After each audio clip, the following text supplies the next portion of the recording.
Hi Hi mga mga kapuso, kapuso! ako po si Brent Ako po si Mika. at kami ang Team Breka. And we'll be here to answer your questions.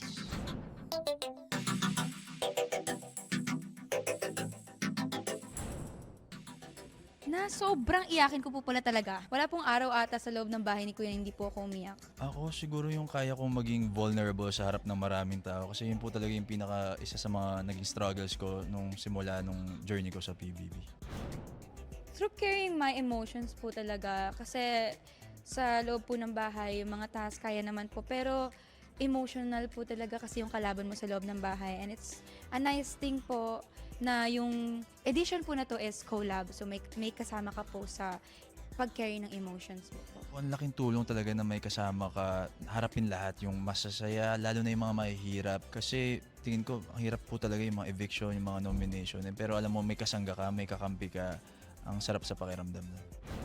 Kahit araw-araw ko po itong sabihin at sagutin, hindi po talaga sapat yung pasasalamat para sa inyo. And araw-araw po talaga naming papatunayan po sa inyo na sobra po kaming nagpapasalamat at mahal na mahal po namin kayo. Taos pusong pasasalamat po sa lahat ng sumusuporta sa amin ni Mika. Kayo po yung nagdala sa amin dito.